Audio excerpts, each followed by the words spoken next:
First and foremost, thanks so much for attending and welcome to the webinar, Engaging Students in Authentic Learning, virtually or in person. I'm John Joe Farragher. I'm the co-founder of Define Learning. I'm going to ask my associate just real quick, if Meg, if you don't mind, go ahead and putting up the slides.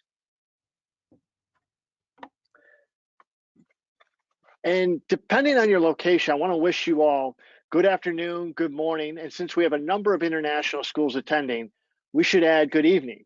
Today, I'm so excited to introduce our two panelists, Jay McTighe and Dr. Candace Singh. Both presenters are leaders in the educational community and bring an insightful perspective on authentic learning.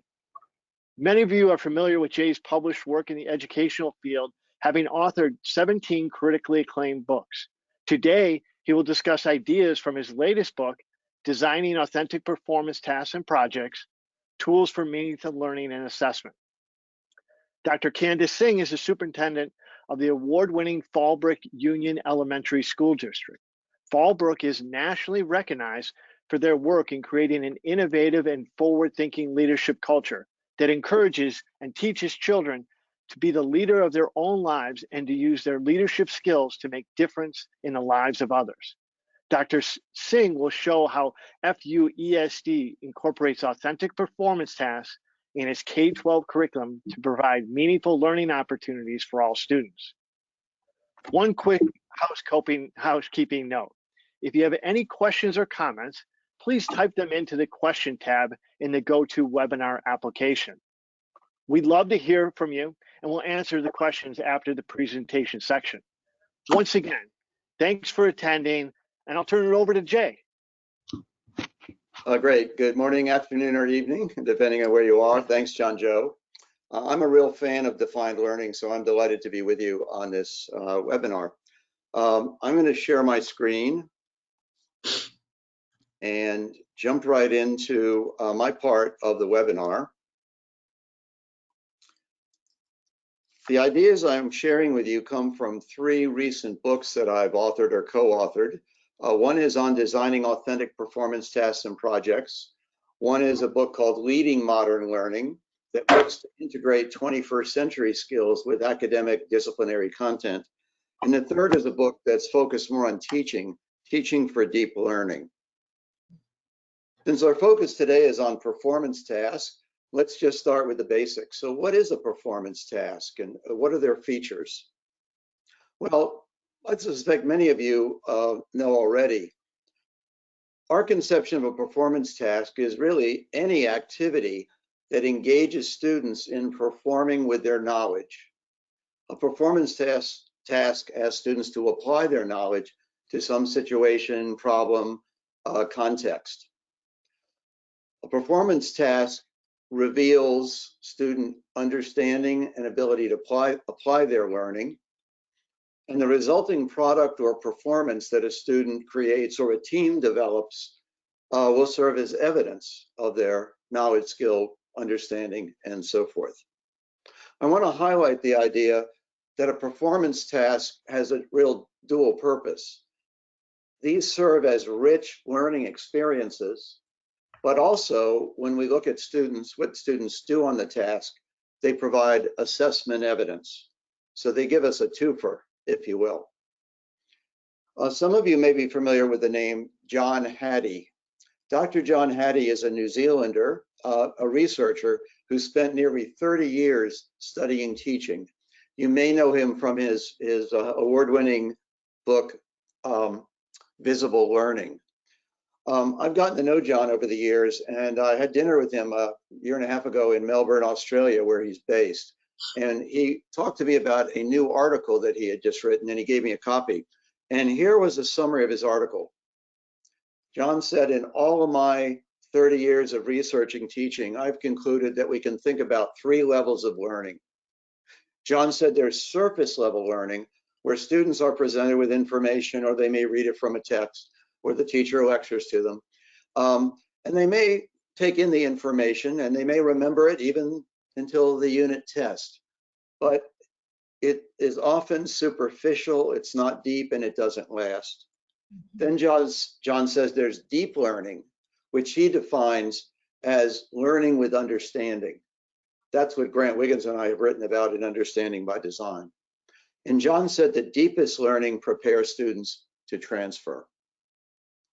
This is one of the most acclaimed researchers in our profession, highlighting something that we know. My contention is when we engage kids in rich, authentic performance tasks and projects, we enable them to go below the surface and get into deep learning and have opportunities to transfer their learning in the context of the task. The book that I recently co-authored on deep learning draws from the definition of deep learning from the National Research Council. Have a look.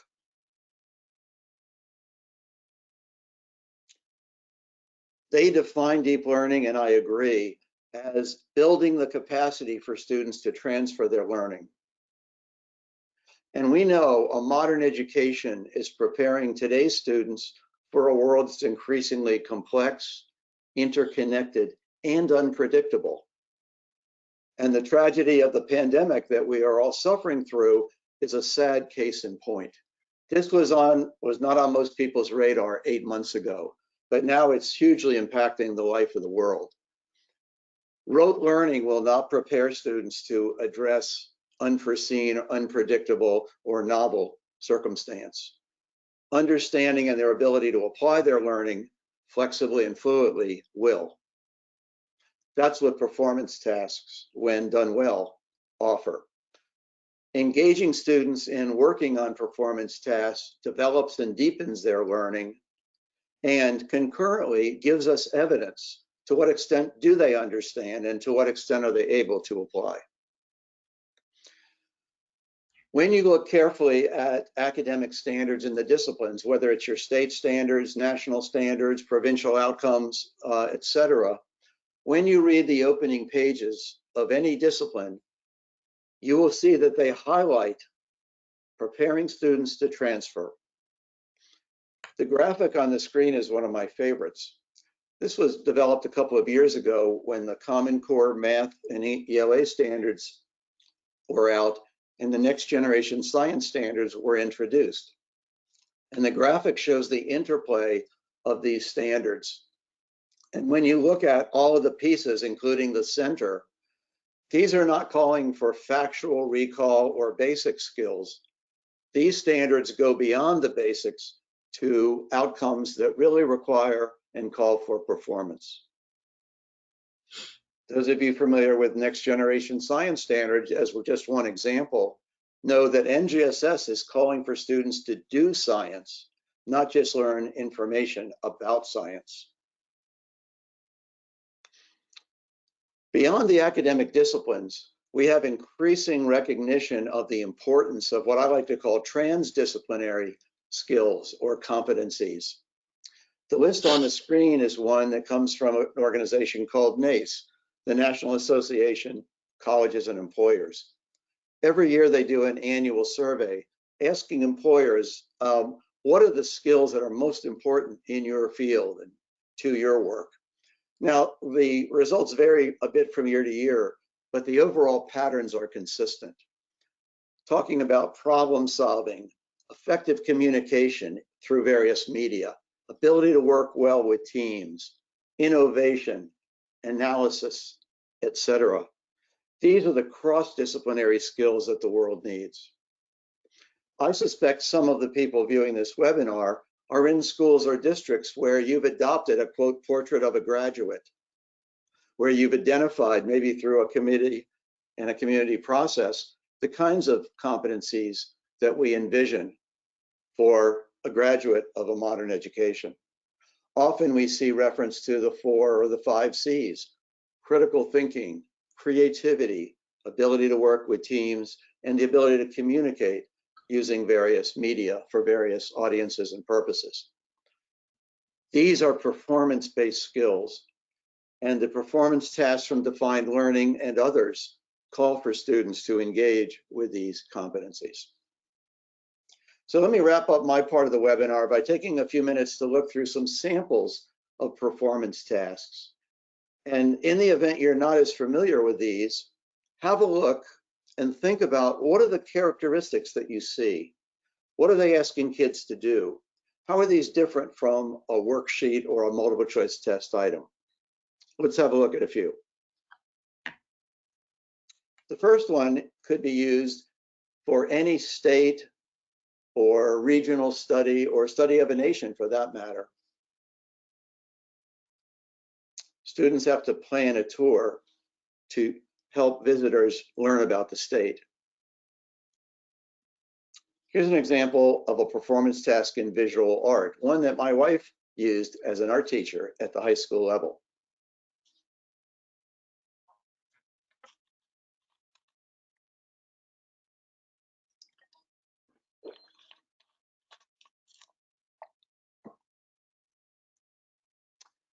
Here's one of my favorite short performance tasks developed by a 9th grade mathematics teacher working on a unit on statistics, a short unit around measures of central tendency, mean, median, mode. Look at this one.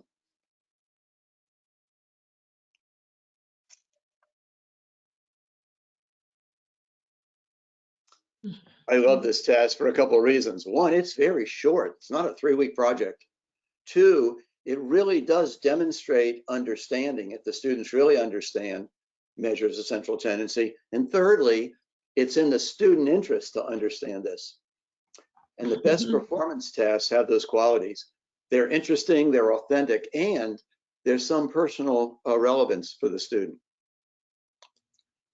Here's a more topical example.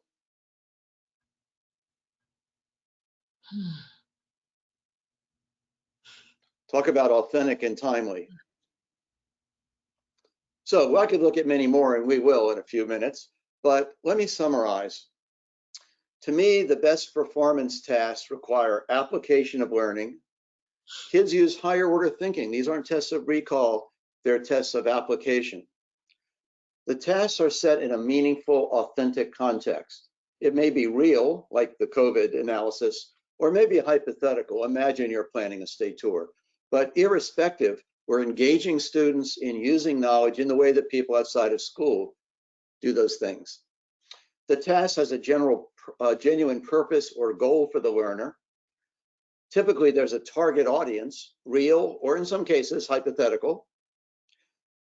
A good task also has realistic constraints, time, budget, word count, just like the world outside of school. And kids produce something. It's a performance and or a product that gives evidence of their learning. And don't you know, when kids are engaged in rich, authentic tasks, often they're proud of what they produce. They want to keep it. They show it to mom, dad, and grandparents. And that is something else that you typically won't see when kids complete a worksheet or finish a multiple choice quiz. It doesn't have the same relevance and engagement. So let me wrap up with a couple more quick points. I like to propose that there are really 2 dimensions when we think about authenticity in performance tasks and learning experiences. One is the most common and typically used one for schools, which is authentic to the real world or reflective of how people use knowledge and skills. But a second consideration has to do with authentic to the interests and experiences of students. And so as much as possible, we want to give kids some voice and choice and give them an opportunity to show their learning through a context that works. Let me wrap up with a couple ending examples. Here is one from a school district in New York State, New Jersey, Ramsey School District, where all 5th graders in the various elementary schools have the opportunity to pick a topic, research that topic, prepare a TED Talk, and deliver it. What a rich opportunity to engage in multiple important skills while still giving voice and choice to students. Here's another such example. This is what I call a task frame. Students are given this task, which is to develop a how-to guide. But notice it's open-ended, so the students can pick what they want to teach in their how-to guide. Here's an example of a first grader who has created a how-to guide for something he loves to do, breakdancing. And I'm not going to show the video now, but it's a cute video where he goes through page by page his step-by-step guide to how to breakdance. And then he does a demonstration with music, and it's charming. But what's noteworthy is this is a task really tied to expository writing and more generally communication. But kids got to pick a topic. He was the only one of the first graders that picked breakdancing. Other kids could pick other topics. And we know that often when kids have voice and choice, their motivation and the quality of their effort raises. Now, here's another interesting idea with that task frame. Here is a middle school version. And I got this from an international school in Switzerland. It's a boarding school, and there is a certain percentage of the students who come from China. So this was on the bulletin board whereby the 8th graders left this for incoming 6th and 7th graders into the middle school. Here's a high school version of the same task, a how-to guide, created by students in a government class where they created a voter's guide. What a timely and authentic product with real life audience. So you get the idea. Rich performance tasks have these qualities. They're engaging, they're authentic, and they give kids an opportunity to both learn and demonstrate a number of skills working together. I think that's the last part. Oh yeah, one more part for me, and then I'm going to turn it over to Candy and her team. So let me leave you with this analogy. Think of a good performance task as the equivalent to the game in athletics or the play in theater. It's an authentic performance, and that's what we work toward. Like the game in athletics, the players have to apply everything they've worked on in practice in the game, but every game is different, so they have to transfer on the field and on the court. Then as a teacher, we think like a coach. How does the coach prepare their players for the game? The coach analyzes the game, in this case, the task. What knowledge will kids need? What skills are required? And what understandings, also known as strategy, will help them play the game? And that's what we work on in practice. But every coach knows it's the game that drives. That's the focus for both teachers and learners, coaches and players. So having the authentic performance task in front of us, I believe teachers can function, in fact, more like coaches. There's a place for direct instruction and modeling for sure, but there's also a place for coaching, which if you think about it, is formative assessment and feedback. That's what a scrimmage is. My contention is building our teaching and learning more around such authentic tasks, teaching like a teacher as well as coaching like a coach, enriches learning and helps kids go below the surface. So that's my story, and I'm sticking to it. Jay, that's great. And I'm going to turn this back to John Joe. Yeah, I thank you so much, Jay. I kind of kiddingly going through some of your examples of the student work. Since we're staying at home, we're learning how to break dance.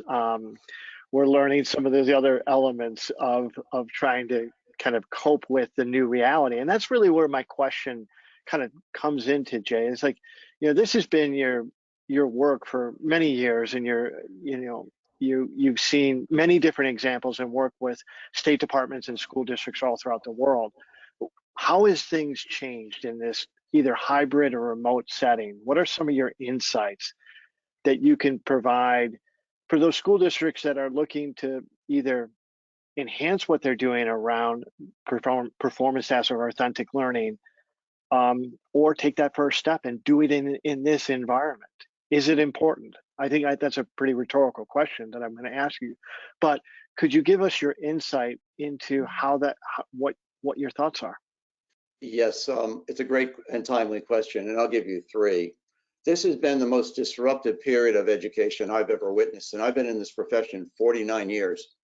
My 5-year-old granddaughter is with us today doing virtual learning. first time in school in kindergarten, and it's via Zoom. So it's a challenging time, no doubt. But a couple of thoughts. Thought number one, many schools, particularly in the US, lost time last year from mid-March or whenever schools kind of went virtual. And we know that it's just not the same as in person. And some kids don't have their home support or even the technology to benefit from the virtual learning environment. One of the things I think this implies directly is we're not going to be able to, quote, cover all the content that we typically have been able to. And in fact, we're, quote, behind in many cases. So I think this calls even more importantly for being crystal clear about our priorities. We can't necessarily cover every grade level standard there is to cover, but the good news is they're not all of equal value. So my contention is, rather than thinking about covering as much as you can, and we're already behind, so we have to talk fast on the Zoom call to get through it, I would rather ask a different question. What are the most important performances we want kids to be able to do with their learning? Let's focus on those as opposed to trying to cover everything. Because if they're rich, authentic performances that are tied to what the standards are calling for, that's going to be the best use of our instructional time. And think about it. Coaches don't say, I don't have time for those games. They take all afternoon. How could I ever cover the playbook? You don't hear coaches saying that. No, never. And so I'm saying, let's not try to cover the playbook. Let's focus on the game, the most important performances that we want. So that's point number one. And then point number two is it could be tempting for teachers to kind of revert in their teaching back to worksheets and read the chapter in the book and do the questions at the end, especially if they're in a virtual learning or distance learning context. That would be an easy, a relatively easy approach. But I, again, would like to turn that around and say, with the exception of very young kids that are just learning basics or beginning language where they really do just have to learn vocabulary and kind of get their feet wet with the language. For kids that have some basic skills already, I propose that we push the learning onto the kids. Present them with some open-ended tasks that require them to do some research online or to create something that can be shared in various ways virtually. In other words, rather than see this as a deficit time, let's use it as an opportunity to see if we can engage more kids in more authentic learning. Now, the last quick tip I have in this regard, if you're new to this or you've never done a performance task in a virtual context, my recommendation is think big, but start small. So start with a task that's not too complex, not too multifaceted, not too long. It's easier, to get an early win and to build on success. And then over time, you could extend the time, the complexity, et cetera. But don't start off too big, particularly if it's your first time. That's great, Jay. Thank you so much. I think this is a kind of a good segue to kind of turn it over to Dr. Singh. And if you don't mind just kind of starting off, tell us a little bit about Fallbrook and what's your experience with authentic learning and performance tasks? Oh, well, thank you so much. I'm going to share my screen, everybody. Okay, how is that? Is it working for everybody? Perfect. Awesome. Well, everybody, it's really a pleasure to be here. Thank you for the introduction. I'm Candice Singh, everybody. Jay, it's so inspiring to listen to you chat with us about the kinds of things that are happening right now in our school district. I want to start out, though, just extending my just heartfelt gratitude to everyone who's on this call and on this webinar now. Many of you are likely all educators in some way, shape, or form. And the transitions that you have made to do what we're doing for kids right now is just, it's inspiring to me and to so many others. And so thank you. I am the proud superintendent of the Fallbrook Union Elementary School District, and I've been the superintendent here for 10 years. we are a proud partner with Define Learning, and we're really happy to have been invited to share some of the work that we're doing and have been working on now for several years. And it's always just, as I listen to Jay talk and I am thinking about the work that we're doing in our district, I'm so proud of our principals and teachers and what our teachers are doing for our kids.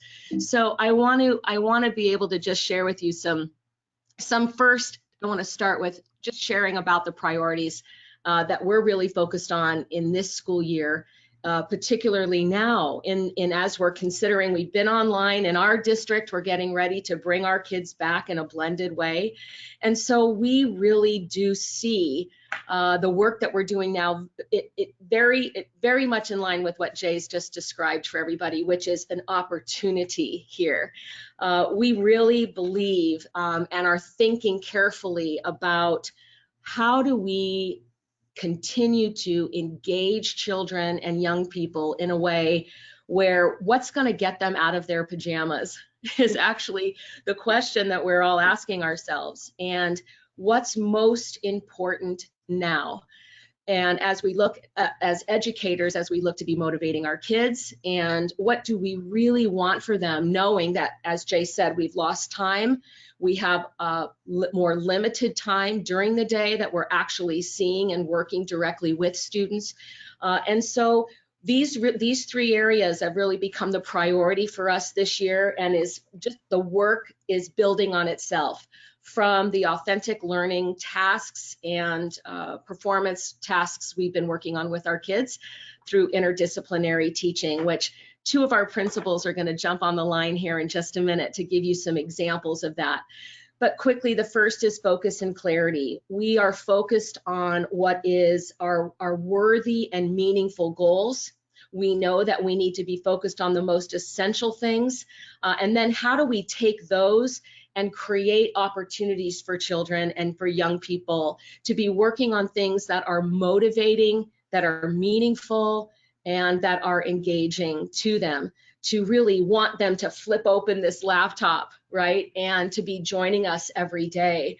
We really see this as an opportunity to shift from what we know is school is about compliance and bell schedules and bathroom passes and worksheets to a place of what is going to really engage kids, what's going to create meaning and purpose and relevance for them. How can we take what we're teaching them and really highlight their interests and their talents and their passions? That's where that motivation comes from for wanting to get out of your pajamas and get to see your teacher every day. So we're focused this year even more so on personalization, on empowering kids to be independent learners, to be productive, to learn how to manage their day and time, teaching them how to do that, but then truly to create learning that's so much more interesting and meaningful, as Jay described. So we want to talk with you about how we are tailoring authentic learning for today's virtual environment. And as we go through our couple of examples, I have two of the most remarkable principals who are going to join in here in just a second, Lily Perez and Joe Nisley.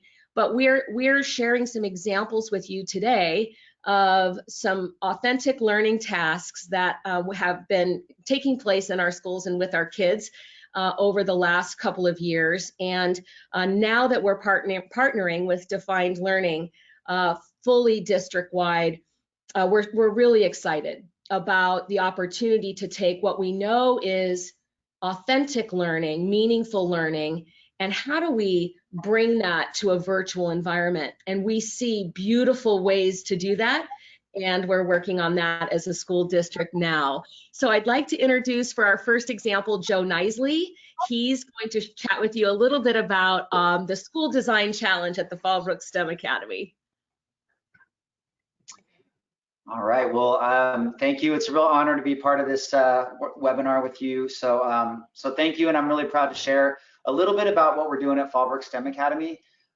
We've been working the last 3 years on intentionally integrating science, language arts with performance tasks to create our STEM culture. So this is one example from a third grade from last year, actually, a 3rd grade team.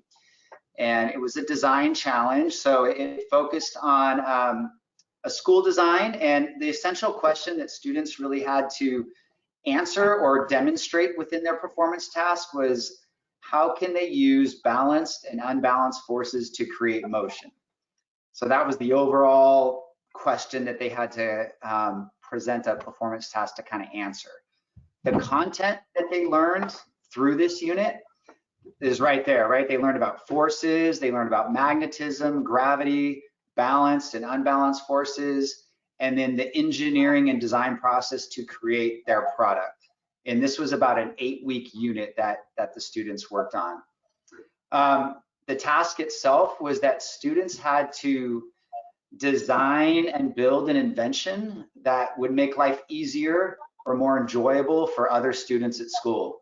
So they had to first, find out ways to make the school better. What are some things that would make it more enjoyable for them? And then design and build something using the content knowledge that they learned throughout the unit into that project that they were creating.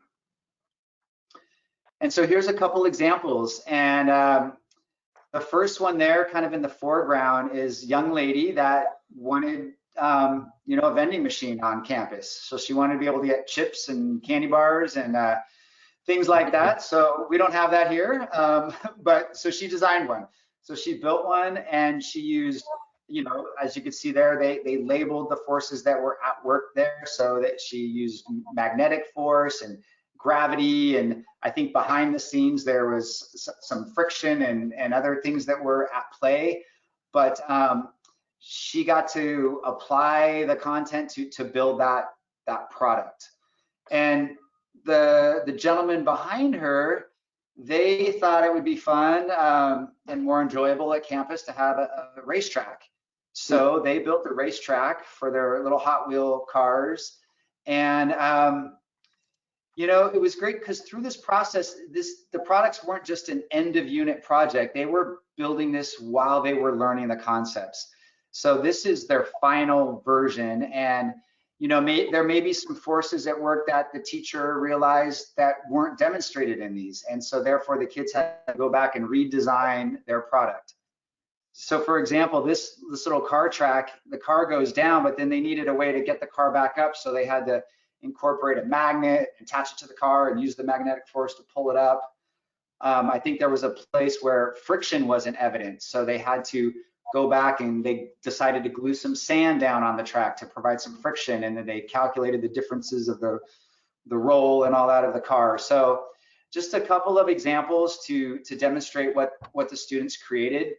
And kind of to what you were saying, they then present it to an authentic audience. They invite their family and they invite community members to showcase what they build and what they created. And here's a quote from one of our teachers, and it really encapsulates what a lot of teachers kind of felt with this. So I'll just go ahead and read it. It says, I found that students are much more engaged in their learning when they are given choices for personalizing their projects. They seem to be more invested in completing goals related to their projects as well. I can see that the projects help them to fully understand the textbook concepts or the content, and also help them to verbalize their knowledge about a particular subject. And if I could just kind of underscore that last part, to verbalize their knowledge about a particular subject. I think when we do have our innovation days and we do invite parents and community members, that's the greatest takeaway that I hear as a principal and the teachers here, is that students are really able to explain the content with their project and that they created, because they really got to apply it. And they have a better working knowledge of it based on what they created. So, yeah, thank you very much. And here we go. Let Lily. Thank you, Joe. Joe, nicely. Thank you. So thank you so much. Next, we have our second wonderful principal here in Fallbrook. We have, 10 different schools, and these two remarkable principals. The next one is Lily Perez from San Onofre School. Thank you, Dr. Singh. So I'm going to share about a project-based learning that we did with a 5th grade class called Becoming a Drum Composer. So the first thing the teacher did was share the essential question, how are fractions used to create rhythms? So the teacher was not only looking for a grade level fraction lesson that she found on Defined Learning, but she also wanted a lesson that would highly engage her students. She had 20 boys out of 32 students, so she wanted some kinesthetic movement in there to keep her boys moving and learning, and then she wanted a hands-on experience. So beginning with the end in mind, the teacher reviewed the content that would be learned. So you'll see there all the fraction, all the standards that are based there are 5th grade standards, adding and subtracting, writing numerical expressions. But I think for the teacher, the most important piece really here was the bottom part, really looking at those transdisciplinary skills, teaching the students how to work together, so the teamwork and the problem solving. That was huge. Again, she had a little rambunctious group of students that she knew she had to keep them busy. And this was highly motivating. So they were going to do some research, they were going to design, and then apply it to real life skills.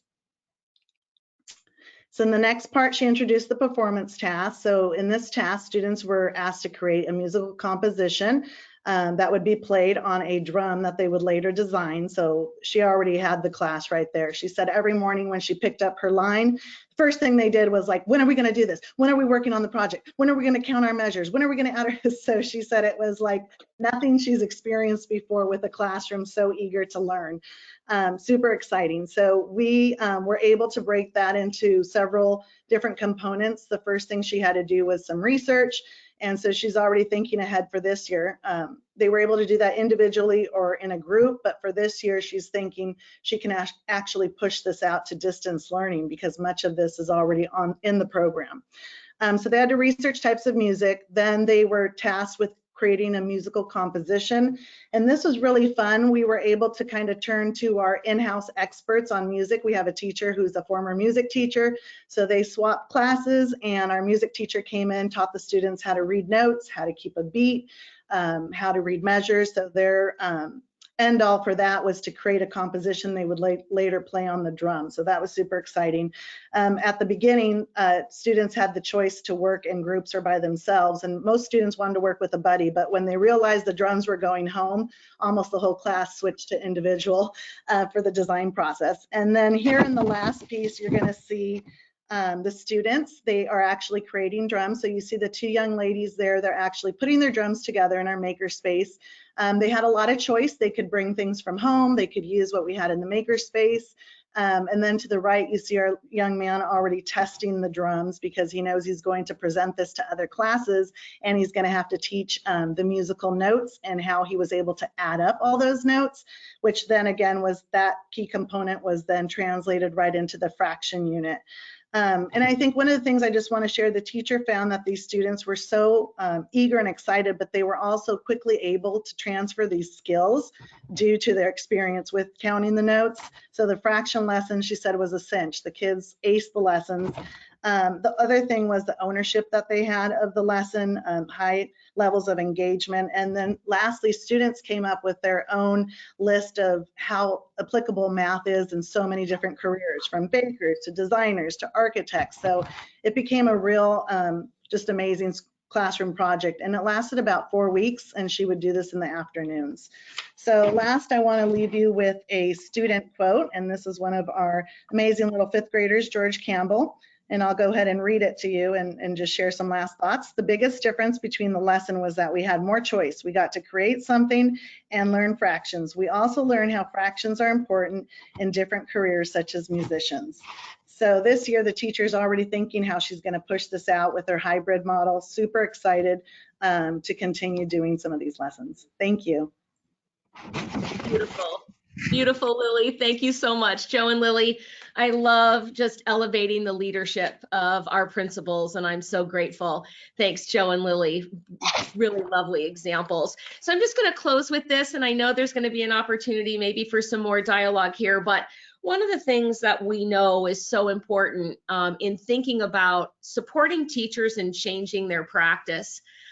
is the support that we provide to teachers, and in turn, for me, the support that I provide as a superintendent to principals, because I'm sure and hoping that there are principals and maybe district office folks on participating in this webinar today. And one of the things that we know that is really necessary is that we as district leaders, and particularly here in Fallbrook, we need to provide the focus and clarity and provide clear expectations for folks about what we're working toward, what we want for kids, and how then do we engage our teachers in helping us design and plan what those things are. And as well as in the essential learnings and the content. So really working as a district team, particularly in the curricular side of things, how do we work together to ensure that we're working on the most essential things, as Jay explained, because we don't have time for it all. The second thing is we've got to support our teachers with resources. This is hard work. As Jay said, we begin small and we work up to projects like the things that you've seen from our schools, but our teachers need support.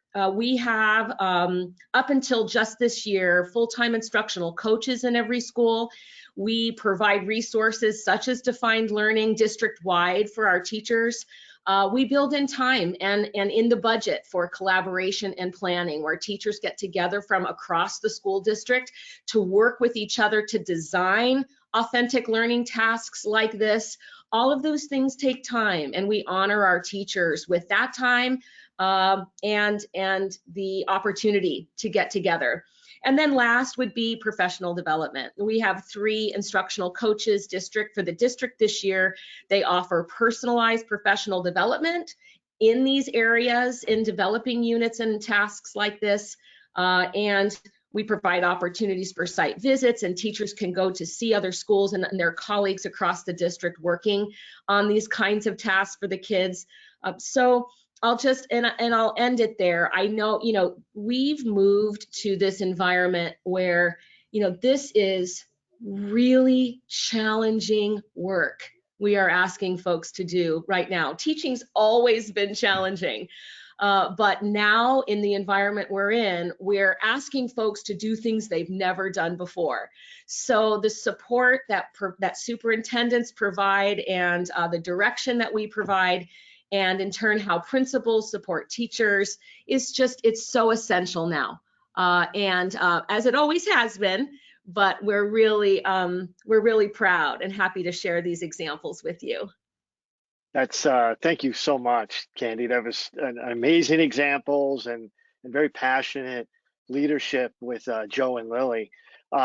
You just said challenges, and I think that's one of the questions I want to ask you is, it's a challenge and it's an opportunity. And I think that one of the challenges that we all face is engaging students in a remote or hybrid setting. Mm-hmm. The medium, whether it's whatever the platform is challenging, but it's also an opportunity because this is your mission's work. This is what the cornerstone application of how you're teaching and learning strategies. What advice would you give those school districts that are just starting the journey today, or that aren't as far along with your progression as you may have been? So what have you learned? What are those challenges? What are the opportunities? Absolutely. And I love that's the way we frame it here too, as an opportunity in the new environment that we're teaching kids. And it really speaks to what Jay said earlier, which is this motivational factor, right? And how we really want children to be engaging in their learning. I think starting small is really important, and that we choose strategic places where we can get a really easy and successful entry into creating more meaningful learning experiences like this. So I think that's one, is start small. I think the other one is just resources, and know that, one of the things that's important for us in our district is we don't want to see pockets of excellence. We don't want our kids to get, if you are the lucky one who gets the teacher who already kind of teaches this way, you know, who your teacher is, and the meaningfulness with which you engage in school shouldn't be the luck of the draw because you have a teacher who might be thinking about it this way. So we think about things, and what I would encourage people to do is start small, but think systemically about what you're doing. How can you provide support from a district level in the clarity and what you want the outcomes to be? But it's really about time and resources and tapping into the beautiful things that are already happening in your schools, pardon me. But we're such a firm believer here that we have a STEM school, we have a dual language school, but these kinds of opportunities are not going to be just available for our kids in the STEM school. We want all of our kids to have it. So I would encourage people to be thinking, how can I tap in to the kinds of our teachers in every building who are already working toward this as a way of engaging kids. And I would start to bring those people together and start small if they haven't already. And you touched on this a little bit, but I just want you to maybe expand a little bit, you know, what role your leadership plays in that systemic approach. Right. I think so from a systems point of view and a congruency point of view across our school district, my job as the superintendent is to support, provide direction, support, and development for our principals so that they in turn can provide those same things to our teachers. We have a real commitment to that kind of alignment. And my job as a superintendent and from the leadership in our district is we want to create the conditions in which teachers have the opportunity to teach in this manner for our kids. So if this is really what we want for our kids, we have to align the resources, we have to align the systems, we have to align the support so that teachers have the opportunity to have what they need to do the kinds of work that we're interested in happening for all of our kids. And that's on us. You know, I think a lot of times we look to teachers to just perform miracles, and they do every day. But it's on us to make sure that our teachers have the resources that I've spoken about to be able to do the job they all really want to do. It's been my experience. That's great. Jay, I would love to get your thought on those two questions as well. Yeah, so I'm going to give you kind of a micro and a macro answer. As a general response to the question, how might we do more performance type learning and teaching, including in a virtual environment where people are in that? I would say, irrespective of the context, whether it's in-person, blended, or virtual, let's go back to what we know meaningful and effective learning requires from the student point of view. And I'll give you 3 factors that I think are noteworthy. And see if you agree, see if this is tied to your experience. Factor number 1 is goal and task clarity. And there's been research about the importance of teacher clarity, but similarly for students. If students know what's expected, i.e. the task that they're going to work on is known, it's not a mystery, the success criteria are known, and maybe they even have a chance in building it, they're more likely to put forth effort compared to if they don't know what the goal is or what the teacher wants. Number 2, the extent to which a student sees what they're being asked to learn or what they're being asked to do as relevant and worthy. Maybe motivating today because I get to make a drum, or I can see how this is going to help me in the future. So relevance, authenticity is in the mix, as is student voice and choice. Candy called it personalization. We can have standards without standardization. And the third piece, which is critical, is a student's perception of their ability to be at least moderately successful. Because they might see a task that's worthy and the task and the success criteria are clear, but it may be too hard for them, so they'll shut down. That's where formative assessment, scaffolded support, a lot of teacher feedback to say to them, we know this is a challenge, but we know you can grow on it, and we're going to help. So when those 3 factors are in play, whether it's virtual, in-person, or blended, we're going to go for deeper learning of the sort we described. Now, do I have time for my second point? Jay, we're not going to cut you off. The only person that's going to cut you off is your 5-year-old granddaughter. That's right. If she comes in, that might cut it off. But in this case, please go ahead. Math Yeah. puzzle. So here's my second thought. Now, I echo what both Candy and I have said. If this is new to you at the teacher level or at the department level or the school level, start small, build on early successes. Don't go too big. But now I'm going to say, here's what I propose thinking big. And this might be 2, 3, 4 years, 5 years away. Here's my provocation. What if we mapped out our curriculum, not just in terms of grade level standards to be covered on a calendar, but what if we mapped out our curriculum around a set of performance tasks, starting backward from 12 to pre-K?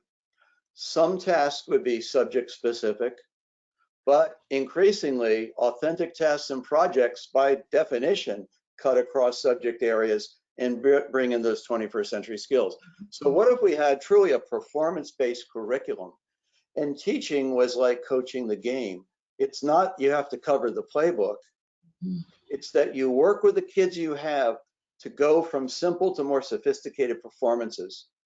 And imagine that you could dissolve, at least in concept, age and grade level groupings, or at least labels, because like karate belts or swimming, you're just trying to get better at worthy performances. So there's no such thing as below or above grade level. We can always improve, and we're going to take you from where you are and get better. That's my vision. And a district like Candice and the tasks that Defined Learning have are really the right elements for that vision. So that's my provocation for Candy and Defined Learning and everyone else that's out there. Yeah, I mean, Candy, I'm going to give you the last word. Oh yeah, gosh, please can do. I say one more thing? Please do. We could jam on this all day, Jay. I love it. Here's the other thing I would say is like where to start. And one of the things that I think is so important, if we really dial it back, is remembering our why.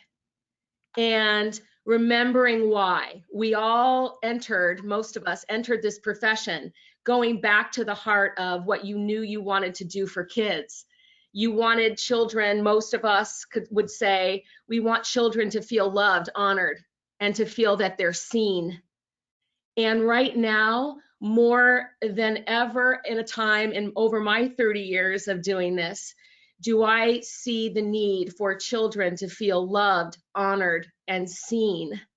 And that relationship that you have with children is the foundation of thinking about what kind of learning experiences and a learning environment, even if it's Brady Bunch style on the screen, what kind of an environment do you want to have that allows children to have their interests and their strengths and their passions incorporated into what they do? You know, our kids will feel more honored and seen if we pay more attention to what they love and care about. And that's more important now than ever. If you're a teacher on this line, we just love and thank you. And we just encourage you. Now's the time to be thinking about how can I bring a child's heart and their interests and bring true meaning to what they're doing so that they'll keep getting out of their pajamas for you.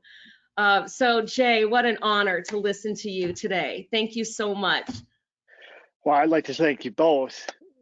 Candy, Jay, I think you summarized a very fantastic topic, and you brought the real world experience, which I'm sure just by some of the questions and comments I see on the screen is getting really positive feedback. Just a little bit of a note about Defined Learning, who we are. We're a company that's been around for 10 years, and as a lot of the examples that we've kind of honed in on today, we focus really on career-themed performance tasks at the K through 12 level. So our passion is to try to help teachers to be a piece of the puzzle and hopefully bringing content and services to help in authentic learning. Once again, thank you so much for attending. Most importantly, thank you, Candy and Jay, for presenting on this topic. We really appreciate it. We hope everybody has a great rest of the day and has a great fall season. Thank you so much. Take care.